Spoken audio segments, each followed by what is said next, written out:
I'm an epidemiologist at the Great Lakes Intertribal Epidemiology Center, and I'm an evaluator for tribal health programs. But how do I evaluate the impact of the work that I've done? How do I know if I'm doing my work in a way that respects tribal communities and their traditions and culture?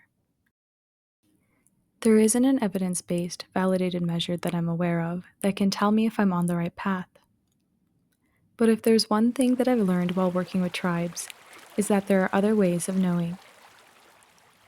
Even though numbers are an important part of epidemiology, public health is really about what the numbers represent. It's about the people behind the numbers. The stories of the people I've met through my work are my way of knowing if I'm doing my work in a good way.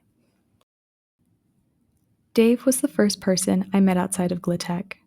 He's the kind of elder who laughs when he talks and always has a twinkle in his eye. Dave is a water pourer for the Inipi ceremony, and he invited me to my first sweat.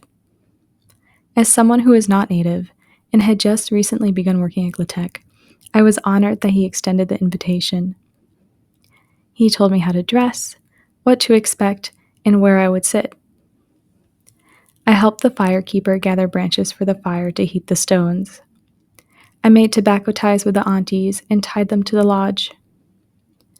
After the sweat was over, we all laid in the grass for a while, just breathing and looking up at the blue sky. I came out of that sweat with one feeling, the feeling of gratitude. I'll never forget my first meeting with Jerry. The Lakota elder looked me up and down and said, "It's a real Indian." I was shocked, like deer in headlights, and then I began to laugh. Later that day, we sat together.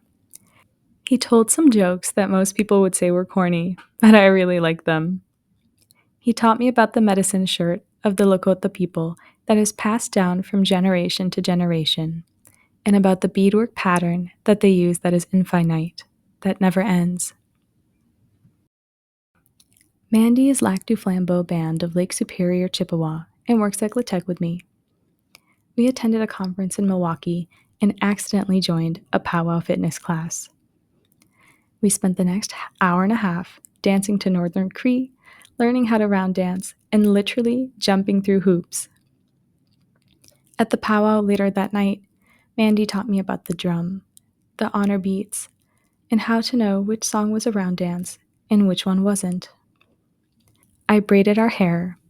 We danced together during the intertribal songs and put money on the blanket during the blanket dance for the drums. Dawn was a vendor at Glitech's 4th annual opioid conference. I was responsible for coordinating the vendors for the conference and stopped by her table to introduce myself and see if she was comfortably set up. After admiring her rack of beautifully made ribbon skirts, we started chatting. When she started to talk about how important it was to her that she could make ribbon skirts for her community, she began to tear up. I immediately took her hands in mine. We sat there, holding hands and crying together. In that moment, I knew that my first ribbon skirt would be from her. Now, whenever I put on my ribbon skirt, I think of Dawn. These stories, and many more stories of the people who will always have a place in my heart, remind me of the importance of my role as an epidemiologist. These precious relationships are the proof that I'm doing good work, because relationships and stories of connection are the foundation of good public health. That is how I know.